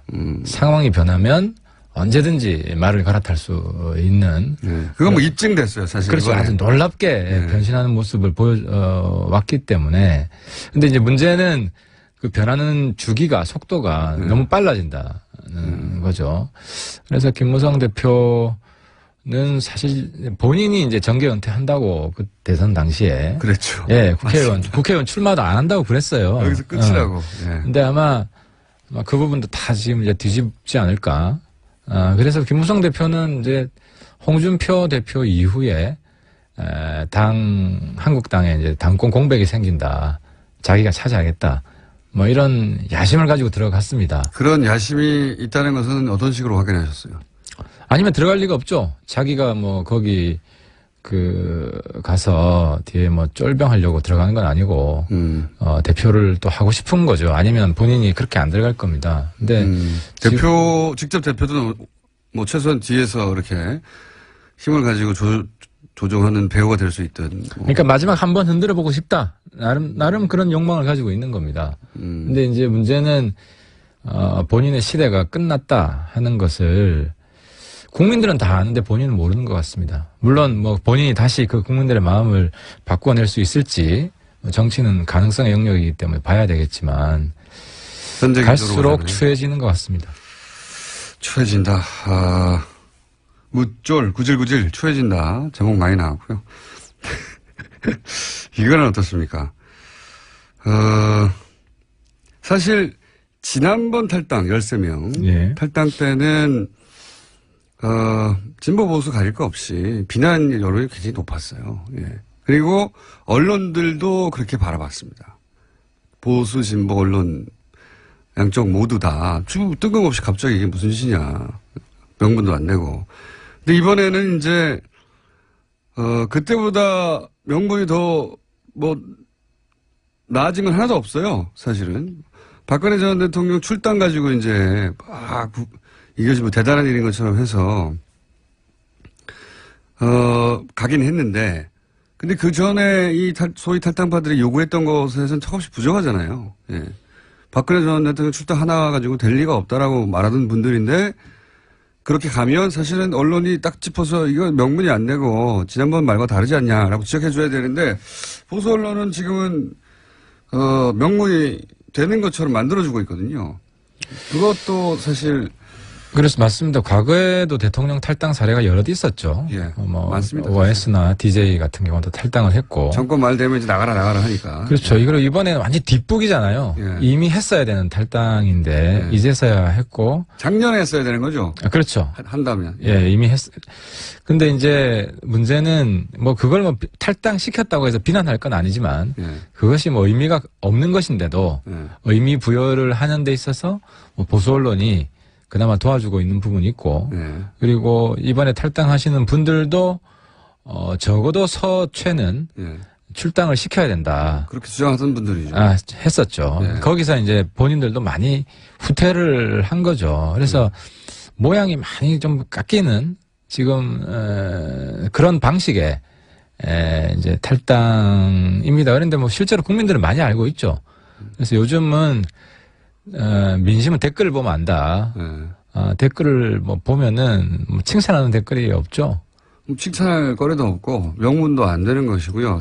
전직 대통령들 뭐 김영삼, 김대중 노무현 전 대통령도 정권 말 되면 정권의 인기가 떨어지니까 당이 부담이 돼서 탈당하라고 요구하고 실제로 다들 탈당했죠. 현직일 때 살아있는 현직 대통령 뭐 말기라 하더라도 현직 대통령일 때 탈당해도 아무 일도 안 일어나잖아요. 아무 일도 안 일어나는데 지금은 뭐 탄핵되고 수감된 전직 대통령이 탈당하는 게 뭐 대단한 거라고 이렇게. 근데 이제 중요한 거는 서청원 최경환 출당을 포기했다는 거죠. 사실상 포기했어요. 실제로 서청원 대표가 뭐 녹취록 깐다 그러니까 네. 확 쫄아가지고 이제 홍준표 대표가 그럼 출당 문제는 정우택 대표가 알아서 하세요. 네. 그건 원내 의총을 해야 되니까. 한번 뺀 거죠. 예, 근데 정우택 대표가 뭐라 그랬냐면 바른정당 사람들 받기 위해서 우리 당 사람들 내쫓는 건 못한다. 예. 본인이 거예요. 이미 공식 선언했어요. 그러니까 홍준표 대표가 정우택 대표한테 하세요라고 말하기 전에 네. 이미 이야기를 했는데 다시 정우택 대표한테 맡긴 걸 보면 이미 끝난 거고 그러니까 이제 서청원 대표 역공을 네. 홍준표 출당시키겠다. 네. 뭐 이렇게 역공을. 자신을 좀 얻은 거죠. 네. 그렇죠. 네. 그러니까 그러니까 탈당해가지고 바른정당 9명이 들어간 것과는 별개로 홍준표 대표 체제가 안정적으로 갈 수 있느냐의 문제도 또 남아있는데. 남아있습니다. 예. 그건 제가 볼 때는 안철수 대표가 지금 해야 될 일이 네. 이용주 의원이 그랬잖아요. 자료를 홍준표 대표에 대한 객관적 자료를 우리 당이 가지고 있다. 가지고 있다. 저는 본인은 안 가지고 있고 당에 누군가가 가지고 있다 이렇게 이해를 그걸 했는데. 뭐 봤다는 식으로 이제 뭐. 그죠. 예. 그럼 당 대표잖아요. 예. 당 안에 있다는 거 아닙니까? 그럼 예. 당 대표가 그러니까 이번에 안철수 대표가 국민의당 대표가 맞는지 아닌지 예. 확인할 수 있는 거예요. 그걸 공개하느냐. 아니냐. 당에 있는 거니까 당에 있으면 안철수 대표가 공개하시라. 예. 그러면은 지금 소위 말하는 정치권의 적폐, 현실 살아있는 적폐, 홍준표 대표 날릴 수 있죠. 홍준표 대표가 살아있는 적폐로 이제. 이제 뭐, 끝장이야, 끝장. 그러니까 이제 보수 언론이 사실은 보수, 지지층에게 이 정도면 명분이 되니까 봐주자. 라고 하는 뉘앙스를 깔고 보도를 하는 거죠. 공격하지 않는 자체가. 이제 거기서 예. 핵심이 이 홍준표 대표, 홍 대표를 네. 개혁 보수 반열에 올리는 시도인 거죠. 네. 그 박근혜 대표를 출당시키는 게 상당한 개혁이다. 이제 우리 당내에서도 논란이 있었어요. 논란이 있었고, 그러니까 이제 저가 대표적이죠. 뭐 서청원이나 홍준표나 똑같은 썩은 보수다. 홍준표 50 보고 서청원 100보다 뭔 큰 차이가 있느냐. 실제로 우리 뭐 의총에서도 그런 논란이 있었어요. 홍준표 대표한테 탈당파들은 홍 대표한테 힘을 실어줘야 된다. 탈당파들은. 그 뭐 한국당 안에서 개혁을 하려고 그런다. 그걸 원하겠죠, 홍 대표도. 그렇게 해주고 그렇게 포장하고 싶은 거죠. 네. 홍 대표를 엄청난 개혁가로 포장을 해야 본인들의 탈당이 합리화 되는 것이고. 그건 뭐 맞습니다. 근데 이제 이거는 저는 연내로 홍 대표가 똑같은 썩은 보수다라는 게 저는 확인될 거라고 봅니다. 지금 홍 대표를 흔들기도 쉽진 않아요, 사실은. 그런 뭐 자본들이 많이 나오긴 하는데, 뭐 권한 정지 얘기도 나오고, 친박 쪽에서. 근데 친박 쪽이 그렇다고 지금 힘을 막 낼 만한 상황도 안 되지 않습니까? 친박도 사실 제스처라고 봐야죠. 저는 서청원 대표가 공개하진 않을 거라고 봅니다. 예. 왜냐하면은. 그래서 이제 국민의당에서. 홍준표 대표도 카드가 있거든요. 예. 한 번 먹은 놈이 계속 먹는다 이 말은 예. 서청원 대표를 향해서 했는데 그 말은 나도 깔 거 있다는 거예요. 예. 그 행간을 읽어보면 서로 협박 중이에요. 서로 협박 중인 거죠. 예. 그래서 제3자가 나와서. 그래서 저는 국민의당이 가지고 있다면 예. 국민의당이 공개해서 이 판을 정리해 줄 수 있다. 근데 보통 이렇게 녹취록 공방에서 제3자가 녹취록을 까는 경우가 별로 없거든요. 싸움 구경 즐겁게 하고 최대한 서로 박치게 하라고 내버려 두지. 근데 어쨌든 이용주 의원은 본인의 말에 책임을 져야죠. 사실 뭐 국감장에서 했던 이야기 일부러 국감장에서 했던 것 같아요. 그걸 노리고. 그렇겠죠. 예. 보도될 면책 특권이 있으니까. 그리고 보도될 가능성이 100%니까요. 그때 얘기하면. 어제 엘리베이터에서 만났는데 절 보는 게 씩 웃고 가더라고요. 내가 죽과 그런 얘기는 안 해요. 엘리베이터 여러 번 있어가지고 내가 물어보진 않았는데. 씩 웃으자 물어보시죠. 아니, 뭐 나한테는 없어. 이거 아니겠어요? 있어도 없다고 하겠죠. 거꾸로 이게 유승민 의원의 기회가 될 거라고 하는 시각도 없는 건 아닙니다. 물론 기회가 그 됩니다. 기회가 오래 버텨야 올 거라고 얘기하죠. 기회가 되는데 두 가지가 필요합니다. 하나는 이제 유승민 대표한테 간곡하게 욕을 했는데. 당대표를 나한테 달라. 제 말 좀 들으라고. 첫 번째는 한국당과 차별화를 확실하게 해야 됩니다. 이번 이제 보수 탈당파 숫자를 더 줄일 수도 있었습니다. 왜냐? 어떻게 하면 차별화가 확실히 됐으면 우리 당 지지율이 올라갔고 근데 차별화가 안 되고 국민들이 볼 때는 한국당이나 뭐 바른정당이나 거기서 거기 아니냐. 맨날 거의 비슷해요, 사실. 이러면은 안 되는 거예요. 그래서 제가 대표가 됐으면 확실히 차별화가 됐다. 근데 그래서 유승민 대표한테 스타일을 바꿔라. 점잖은 정치하면 안 된다. 핫한 정치 해라. 이게 하나고. 두 번째는 그거 못 바꾸겠으면 날 다 위안이니까 그 뒤에 행간의 이야기는 유승민 뭐 선배는 저한테 뭐 하태경이 대표하면 참 잘할 것 같다는 말씀하셨어요. 근데 뭐 안 돼. 저는 기회가 앞으로 많이 있으니까 지금은 유승민 스타일로 한번 승부를 해야 되고 두 번째는 제가 이제 우리 노회찬 정의당 선배를 강사로 한번 모실 생각이에요. 왜냐하면 이 비교섭 단체 노하우 애환 투지 그 정말 웃기면서도 신문지 깔고 들어눕는 그런 만용. 이런 게 왜 필요하냐? 만용이 아니라, 뭐랄까요. 재치 아닙니까? 재치? 예. 그리고 연출력, 예. 또 제가 볼 때는 좀 웃겼는데, 국민들이 볼 때는 또 다르게 생각하거든요. 그러니까 우리끼리 보는 평가랑, 이게 참 어려운 게 국민들 시선으로 어떻게 평가할 것인가를 잘 캐치하는 사람. 근데 사실 홍준표 대표도 그걸 잘해요. 홍준표 대표가 그걸 잘하니까. 그러니까요. 그 유일한 장점이에요. 유일한 장점. 사실 우리가 적장이지만 홍준표 대표의 장점을 우리는 받아들여야 배워야 됩니다. 대중 눈높이에서 이해가 가도록 자기 그렇죠. 하는 건 능력이 탁월하죠. 바퀴벌레라고 어떻게 딱 규정을 하고 본인도 같은 과인데. 홍준표 대표가 대중 눈높이 맞추는 거 아주 잘합니다. 그렇습니다. 그래서 그다음에 노회찬 대표도 모시고 노회찬 대표도 마찬가지고 대중 눈높이에서 딱딱 귀에 꽂히게. 이제 우리 당 의원들이 체질 개선해야 됩니다. 하태경만 나와서 떠들면 안 되고 다 노회찬, 하태경처럼 바뀌어야 됩니다. 저는 사실 정의당 스타일이죠. 바른정당에 있지만 탈당 선언입니까 이거? 정의당과 교섭단체는 쉽지 않습니다만 아무튼 그 투지를 배워야 됩니다. 광야에서 살아남는 법을 배워야 됩니다. 그거 저시하다고 봅니다. 이정미 대표가 안 그래도 2부에 나오셨다 갔는데 비교섭단체는 유령 취급을 갖는다. 그게 이제 견디기 힘들 것이다. 와서 강의 좀 받으라. 그 얘기 안 그래도 하긴 했습니다. 우린 매일 정동강 가야죠. 이제 기자분들이 왔는데 이제는 우리가 기자분들 찾아가면 돼요. 맞습니다. 그런 자세의 변화가 있으면 바른정당 회생할 수 있다고 봅니다. 지금 11명인데 그 11명 중에도 또 추가 탈당 있지 않겠습니까? 사실 우리 이 20명 의원이 인간적으로 굉장히 끈끈했습니다. 그렇겠죠. 힘든 시간을 같이 버텨왔고 그래서 이제 마지막까지도 제가 정말 막 마음이 아팠던 게 전당대회 연기 좀 하자. 그러면 한 달이라도 안 나간다고 하지 않느냐. 그럼 먼저 나갔겠죠. 그래서 그분들이 몇 분 계셨어요. 계셨는데 제가 막 눈물을 머금고 한 달 연기하게 되면 탈당하는 시점은 미룰 수 있겠지만 우리 당에 영원히 죽는다. 국민 앞에 같이 한 약속인데 아무런 명분이 없지 않냐. 연기할 명분이. 그리고 실제로 남지사가 그 합당 전당대회 요구를 했는데 통합전당대회 한국당하고 홍준표 대표가 그 다다음 날 그 꼼수다 안 한다 그리고 남경필 복당도 없다 그렇게 그냥 뭐 이런 자에 거절을 했습니다. 뭐 이런 상황이기 때문에 명분을 찾을 수가 없어요. 저도 뭐 최대한 성의껏 명분만 있으면 나도 해줄 수 있다. 우리 동지들 뭐 그렇게 간절하게 같이 있고자 한다면 그래서 몇 분들이 좀 인간적으로 충격을 좀 받은 상태고요. 어쨌든 잘 추스르고. 그럼 절대 떠나지 않은 사람의 숫자를 꼽자면 거꾸로. 그러니까 이제 그렇게 제가 답변을 드리면 또 그러면 떠날 수도 있는 사람들이 몇 명이다 이렇게 되기 때문에. 그러니까 절대 어떤 경우에도 상황 변화와 무관하게 이분들은 안 떠난다. 5-6명 됩니까?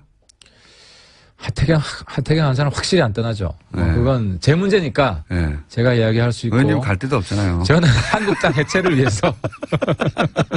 뭐 갈 데가 있어요. 떠난다고 하죠. 다음 총선 때까지 한국당 해체를 위해서 끝까지 약속을 지킬 것이고요. 의원님하고 유승민 의원하고 이해은 의원 최소한 3분 정도 그 정병국 의원 나머지 의원분들도 떠나겠다는 마음은 없고 근데 문제는 우리가 우리 당의 지지율을 올릴 수 있는 비전과 전략 여기에 실패하면 우리 당은 끝납니다. 저는 잘 이해가 안 가는 게 이런 겁니다. 여론조사 같은 거 보면 그냥 단순한 정당 지지율 말고 바른정당 지지자들 중에 지금 현 정부에 대한 지지율이 60%가 넘습니다. 보통 보면. 그러니까 제 말은 바른정당이 당연히 야당으로서 현 정부에 대해서 각을 세워야 하는 상황들이 오긴 하지만 아까 뭐 이제 차별화 말씀하셨길래 자유한국당은 1부터 100까지 다 반대잖아요. 지금 그렇죠. 1부터 75번까지만 반대가 아니라 1부터 100까지 전부 다 반대란 말이죠. 근데 바른정당은 그렇지 않은 점이 있었을 수도 있으나 안 보였기 때문에 똑같이 1부터 100까지 반대하는 거거든요. 그러니까 하태가 한 이야기 중에 대부분이 한국당과 차별화되는 이야기입니다. 예를 들어 뭐 빨갱이 장사하면 안 된다. 뭐 어젠가요? 어제도 누구야 전희경 의원이 임종석 실장한테 한마디 했더라고요. 아직도 빨갱이. 내가 그걸 딱 보면서 김진태 긴장하겠네. 저 내 영역인데. 그래 어쨌든 뭐 전희경 의원은 저도 그 전부터 아는데 이제 여자 김진태죠. 여자 김진태고. 근데 이제 문제는 김진태 의원은 19대 때 이제 통진당이라는 살아있는 이제 종북 세력이 있었기 때문에 이제 파괴력이 있었고 이제 뒷북이죠. 전희경 의원 뭐 또 실제로 잘 몰라요. 그러니까 이제 김진태 의원은 공안 검사를 했어요. 그래서 조금은 알아요. 조금은 아는데 저는 공안 사범이어서 제가 제일 잘 알죠. 소위 이제 공격하는 주사파 아닙니까? 그러니까 이제 그러니까 어르신들도 잘 모르는 게 한번 영원한 빨갱이라고 생각을 하는 건데. 저 북한이 저 모양인데 어떻게 똑같이 지금 북한 이게 또 언제적 얘기입니까 지금? 30년 전 이야기예요. 30년 전에. 80년대 이야기예요. 80년대. 그래서 제가 청와대에 있는 사람이 아는데요. 이석기 같은 사람 없어요. 그래서 주사파 공격 해봐야 맥히지도 않고 어르신들 그냥 아직도 뭐 박지원 빨갱이 뭐 이런 뭐 김대중 빨갱이 이런 어르신들한테는 먹히지. 그래서 이제 또 한 가지는 임종석 실장 뭐 저랑 뭐 과거에 가까웠고 요즘 그래도 잘하는 것 같아서 제가 힘내라고 하는데 과거에 그런 생각 했다 맞다. 안지사도 똑같은 공격을 당했어요. 반미 청년 해가지고. 근데 안지사도 대선 때 내가 뭐 똑같은 생각하는 줄 아느냐. 그렇게 한마디를 하면 돼요. 솔직하게. 근데 그걸 가지고 뭐 민주화 투쟁 그때 민주화 투쟁도 했지만 뭐 그때 종북한 것도 맞거든. 그러니까 그걸 부정하려고 하지 말고. 본인은 거기서 빠져나왔다고 선언을 일찍 했기 때문에 이제 이런 말씀하시는 거죠. 한때 했는데 지금은 그 생각하고 완전히 멀다. 이런 이야기 그냥 공개적으로 하면 제가 볼 때는 어르신들 표도 민주당이 많이 가져갈 겁니다. 그건 전제가 있죠. 인정을 해버려야 되니까 앞에 그게 잘못됐다고. 근데 그렇게 잘못됐다고 생각한 게 아니라 그건 그때 그 시절에 그 가치가 있었지만 지금 또 다른 생각을 한다. 지금 생각이 다르다. 이 정도 이야기하면 되죠. 자, 남 걱정할 때는 아닌 것 같고요. 지금 청와대 비서실장을 걱정할 때는 아닌 것 같고요. 그래서 6명은 됩니까? 지금 뭐 11명이 다시 스크럼 끌고 그 결의를 저희들이 조만간 할 겁니다. 이 중에 4명만 더 가면 그쪽에서는 원하던 120명을 채우는데 한국당에 이제 방해 공장이 심각하게 있을 겁니다. 그리고 원래 순차적으로 빠져나가잖아요. 그리고 이제 사실 2차 탈당은 있습니다. 있습니다. 왜냐하면 주호영 대표. 주호영 대표. 대표가 이제 2차 탈당을 굳이 본인이 이제 그 전당대회 끝날 때까지는 대표를 하시겠다. 하시니까 뭐, 그건 뭐 우리 말릴 수 그럼 없고. 10명 되는 거고. 아니, 9명이죠. 주호영 대표 포함해서. 포함해서 지금 9명이니까. 9명이고. 되는 거고. 근데 이제 이번에 나가신 분들이 9분이 이제 남아있는 분들에게 계속해서 또,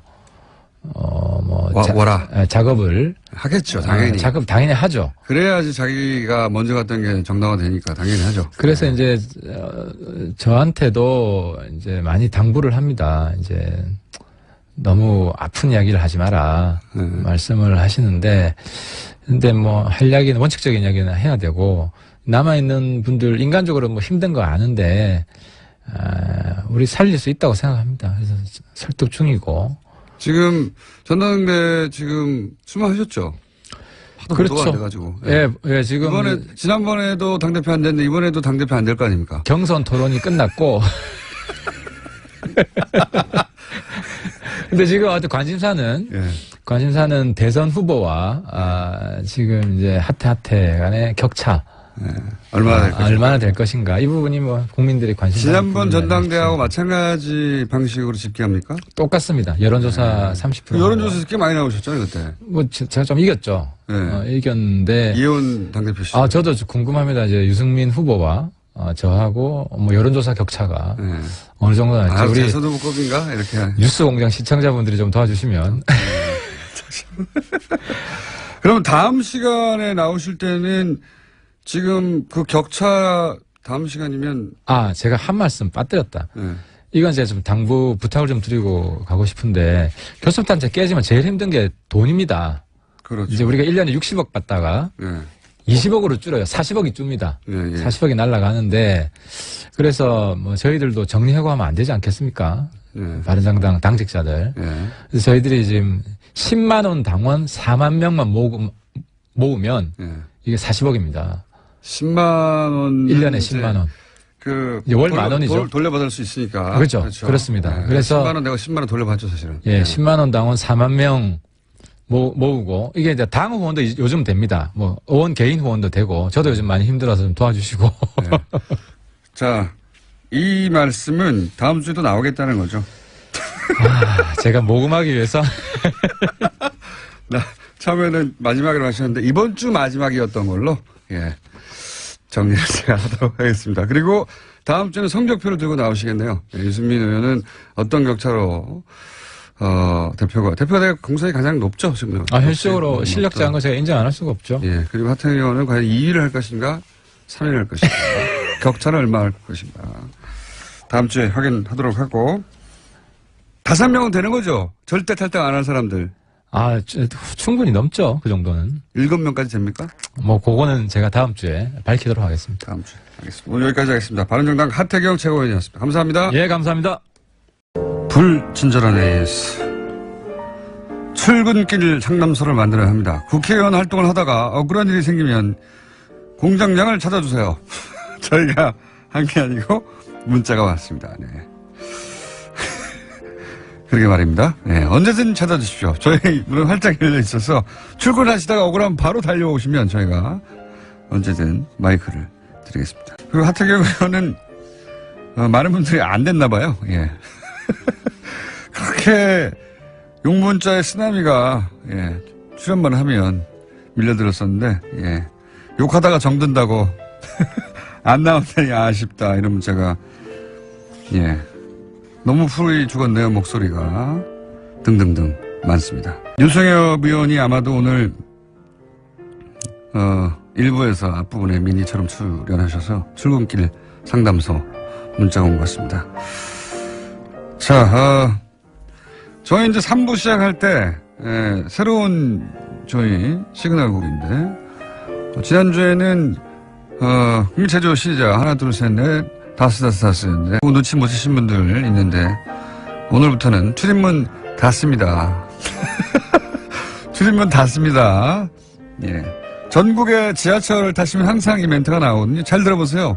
지하철 공사에서 만든 건데요. 출입문이 닫으랍니다. 출입문 닫습니다라고.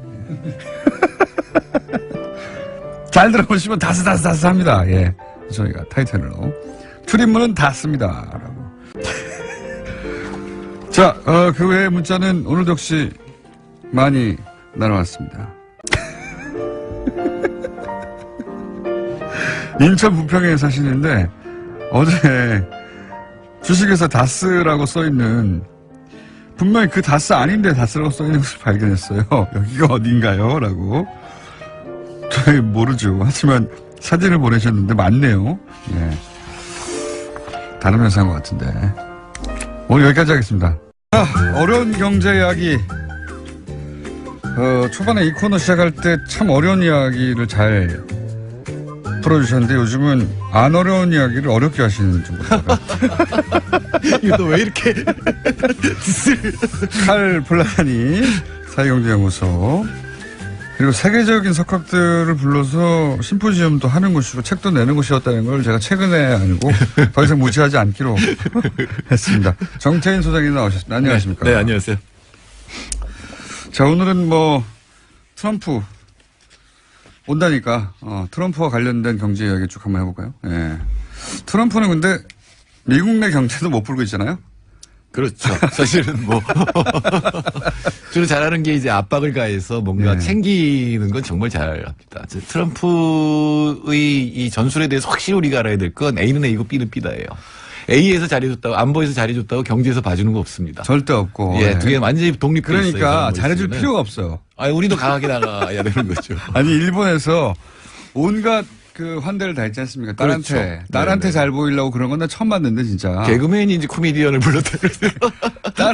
딸 부르는데 돈을 얼마나 들였다부터 시작해가지고. 예, 일본 사람들 참 대단해요. 딸 입장에서도 그 트럼프 일가의 그 본연의 그 돈 본능에 걸맞게 한국이나 중국도 딸하고 친하다고 하고 딸이 영향을 미친다고 하니까 딸도 왔으면 좋겠다고 생각하고 보좌관 역할을 한다고 하니까 거의. 그래서 다들 불렀는데 일본이 그걸 알고 엄청난 배팅을 해가지고 자기가 독점했다는 거 아닙니까? 네. 독점하면 뭐합니까? 예, 트럼프는 방일 하자마자 미일 무역은 공정하지 않다 그러고 나올 때는 이렇게 얘기했어요. 불평등한 무역 관계를 해소하기 위해서 논의를 했고 큰 진전이 있었다. 그러니까요. 물론 큰 진전이 소위 말해서 미국 국민들에게 자기가 광판한 걸 수는 한데. 근데 그거는 큰 얘기일 수 있는데 사실은 미국이 주도하는 FTA는 TPP라는 거였죠. 12개 국가가 거의 3년 넘게 논의를 했고 처음에 4개국까지 치면 5년 넘게 논의를 했는데 그걸 완전히 중단시켜버렸잖아요. 그러니까요. 자기들이 하자고 해놓고. 예, 그리고 자기들이 굉장히 그 TPP도 한미 FTA가 모델이었어요. 근데 그거보다 더 강한 지금 나프타 개정 협상을 하고 그걸 템플릿, 그걸 기준으로 해서 다시 미국, 일본하고 FTA를 하겠다는 거를 합의한 것 같아요. 우리도 그런 걸 요구할 가능성이 높죠. 그죠? 네, 나프타 개정의 내용이 바로 한미 FTA에 반영될 겁니다. 근데 나프타도 잘 안 되고 있으니까요. 예, 근데 아마 근데 트럼프가 지금 역대 최저 지지율이라고 하는데 그만큼 트럼프 표 법안들도 통과가 안 되고 아니 권력이 가장 센 초기 1년에 아무것도 안 되는데 앞으로 될 리가 없다고 보는데요. 그러니까 밖에서 얻어내야 되는 거죠. 지금 트럼프가 정치적 곤경이기 때문에 밖에서 뭔가 얻어왔고 미국의 위신을 세웠다. 이거를 지금 보여줘야 되니까 지금 만만한 나라들이 동아시아에 있는데 중국은 만만하진 않고요. 그러니까 자기 나라에서는 정치력이 안 먹히고 저는 이제 트럼프가 이런 두 가지가 있거든요.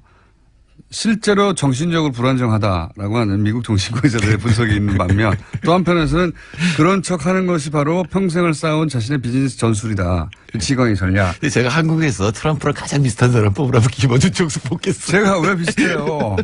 밀어붙이기. 밀어붙이기. 하나 잘해준다고 딴 데서 봐주는 거 없다. 네. 그건 맞습니다. 그건 맞는데 요거 저는 전략이 아니라고 보는 게 어제도 그런 얘기 했었는데 그렇게 훌륭한 전략가면 미국에서 잘했어야죠. 지금은 그냥 미국이 워낙 힘이 세니까 그걸 등에 업고 외국을 후려치는 거 아닙니까? 이건 전략이 안 아니죠. 되는 이유가 지금 한미 FTA 협상가들한테 트럼프 대통령이 미치광이 전략을 쓰라고 그랬거든요. 이건 치킨 게임이라고 보는 거예요.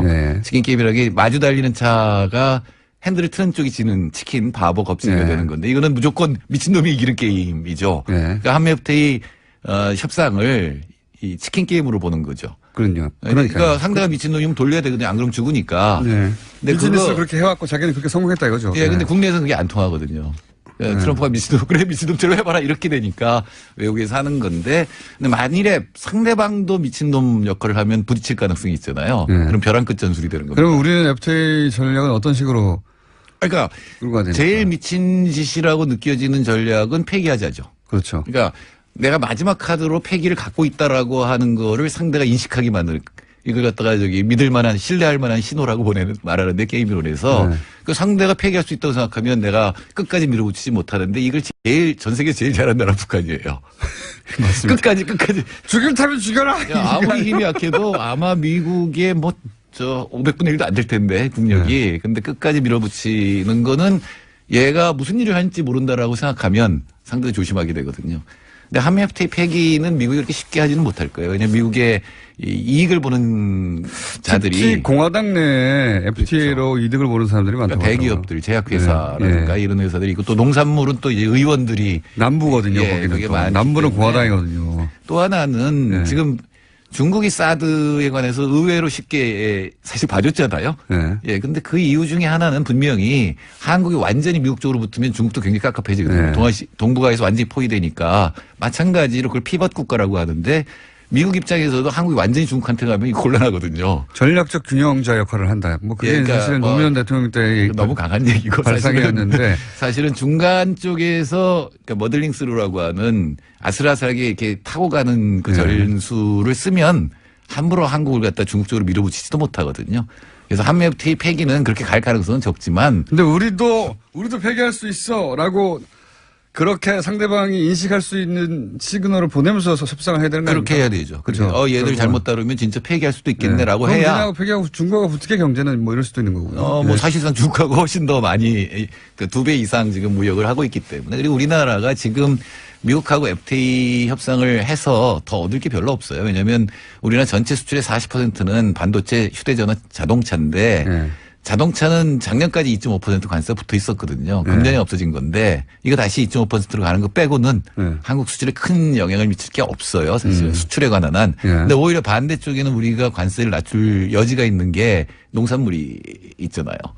그다음에 끊임없는 어떤 요구가 있는데 예를 들어 법률시장 개방해라라든가 또는 이제 이 제재 압박을 하잖아요. 지금 반도체에 대해서는 특허 문제를 들고 나왔어요. 이번에는 계속 덤핑 때리다가 그거 안 되니까 한국이 그래서 계속 잘 나가니까요. 예, 한국이 특허를 도용했다 이런 식으로 나온다거나 아니면 미국 자동차 수입에 대해서 안전 기준을 면제를 이건 우리도 크게 손해 볼 건 없다고 말씀하시는 거죠 지금? 예, 그러니까 이게 한국 쪽에서 그렇게 이 매달릴 정도로 경제적으로 이게 한미 FTA에 큰 이익을 주느냐?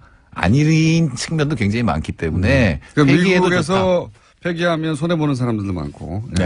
그렇기 때문에 이쪽에서 폐기해도 좋다라고 하는 결의를 보일 때 미국하고 협상이 제대로 되지 세게 나오니까 하나씩 봐주지 그러면 전체를 다 내줄 가능성이 높습니다. 저자세로 나가지 마라 절대. 쟤는.